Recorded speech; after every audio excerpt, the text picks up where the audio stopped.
जनाब, जब बोल पर समी इब्राहिम और जमील फारूकी को निकालने के लिए बेतहाशा दबाव डाला गया, प्रेशर डाला गया, गैर कानूनी हथकंडे, माली दबाव का शिकार बनाया गया, तब भी बोल ने हकीकी सहाफत दिखाने पर किसी किस्म का कोई समझौता करने से साफ इनकार कर दिया। बोल ने आगे बढ़कर पुलिस प्रेस रिलीज जारी की है और वाजे किया है कि बोल अपने किसी फैमिली मेंबर को नहीं निकालेगा, किसी किस्म का दबाव कबूल नहीं करेगा, अपना कोई भी प्रोग्राम बंद नहीं करेगा, क्योंकि बोल हकीकी सहाफत के साथ खड़ा था और हमेशा खड़ा रहेगा।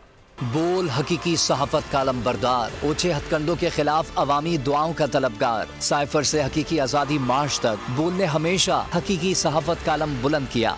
अलम आज भी बुलंद है। दबाव का शिकार बोल अवाम से दुआओं का तलबगार है। बोल इंतजामिया ने प्रेस रिलीज में तमाम सूरत हाल से पर्दा उठा दिया। प्रेस रिलीज में कहा गया कि बोल रियासती इदारों की जानिब से दबाव झेल रहा है, मगर हम पाकिस्तान के साथ खड़े हैं, सहाफती जिम्मेदारियां अदा कर रहे हैं। इदारे के सदर और MD समी इब्राहिम का प्रोग्राम बंद करने के लिए दबाव डाला गया, मगर प्रोग्राम बदस्तूर जारी रखा गया। समी इब्राहिम और सीनियर एंकर जमील फारूकी के खिलाफ मुकदमा दर्ज किए गए। प्रेस रिलीज के मुताबिक हम पर समी इब्राहिम और जमील फारूकी को निकालने के लिए दबाव डाला गया, मगर बोल ने किसी की ख्वाहिश पर एक मुलाजिम को भी नहीं निकाला। 2-3 लोग थे, उनमें से एक ट्रांसजेंडर था और मुझ पर हमला कर दिया। एक और भी आ गया, दोनों ने मुझ पर हमला कर दिया। हम आज़ादी सहाफत, आज़ादी इजहार राय और मुल्की सालमियत पर कोई समझौता नहीं करेंगे। मुल्की वक़ार और सालमियत के लिए जो कुछ हो सका करेंगे। बोल इस मिशन में अवाम की दुआओं का तलबगार है। I love बोल को वेलकम कहता हूं। आज़ादी मार्च के लिए मैं जब हमने बेखौफ और senior anchor person Imran Riaz Khan की हिमायत की तो हम पर बहुत दबाव था। बोल ने इमरान रियाज को उस वक्त प्लेटफॉर्म फराहम किया जब उन्हें मुख्तलिफ चैनल्स की जानिब से सेंसरशिप का सामना था। बोल मुश्किल वक्त में अरशद शरीफ के साथ खड़ा हुआ। शदीद दबाव के बावजूद उन्हें बोल फैमिली का हिस्सा बनाया गया। अरशद शरीफ की शहादत के बाद बोल उनके खानदान के साथ खड़ा है। बोल इस मिशन में अवाम की दुआओं का तलबगार है।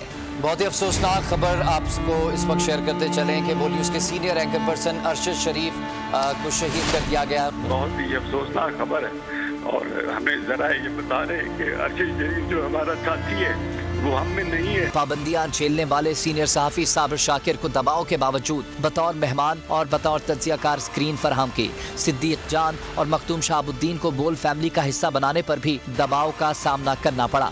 शहबाज गिल की गिरफ्तारी और तशद्दुद के खिलाफ भी बोल ने ही सदाए एहतजाज बुलंद की। आजम सवाती की गिरफ्तारी हो, तशद्दुद और वीडियो लीक के मामले को भी सामने लाया। बेपनाह दबाव के बावजूद सबको वसी और खुसूसी कवरेज फराहम की। आज भी इमरान खान का जलसा और हकीकी आज़ादी रैली की कवरेज जारी है। अवाम के जज्बात दुनिया के सामने लाए जा रहे हैं। बोल इस मिशन में अवाम की दुआओं का तलबगार है। पैमरा, FIA, वजारत दाखिला समेत दीगर रियासती इदारों को बोल के खिलाफ इस्तेमाल किया जा रहा है। पैमरा ने अदालती अहकामात के बरखिलाफ बोल के लाइसेंस मनसूखी, नशरियात की बंदिश जैसी कार्रवाइयाँ की। वजारत दाखिला ने गैर कानूनी तौर पर सिक्योरिटी क्लियरेंस मनसूख कर दी। अब शुएब शेख को अदालत में पेशी से रोकने के लिए उन्हें घर तक महदूद करने की कोशिश की जा रही है, ताकि अदम पेशी पर उनके वारंट जारी कराए जा सकें। शुएब शेख को अल्लाह पर कामिल यकीन है और इंशाअल्लाह वो जरूर अदालत में पेश होंगे। बोल हेडक्वार्टर के अतराफ कुछ मशकूक गाड़ियाँ भी सरगर्म है। गाड़ियों से मुतालिक तमाम शवाहिद जल्द ही कौम के सामने पेश किए जाएंगे। तमाम तरह हथकंडों के बावजूद सहाफती जिम्मेदारियां जारी रखेंगे।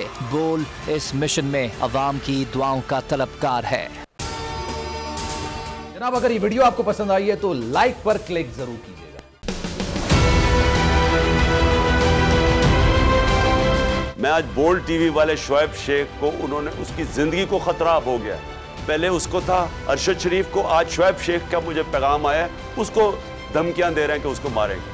इस सिर्फ के बोल्ड टीवी हमें उठा रहा है। बोल ने हमेशा हक और सदाकत का साथ दिया, सच के साथ खड़ा रहा। हम हैं मिसाल अब्र, मगर इस हवा से हम डर कर सिमट ही जाएंगे, ऐसे भी हमने। बड़ी मुश्किलात, बड़े बड़े चैलेंजेस, सिर्फ बोल खड़ा रहा, बोल डटा रहा। बोल को है जरूरत अवाम के दुआओं की। इजहार आज़ादी के लिए, पाकिस्तान के लिए, पाकिस्तानी अवाम के लिए।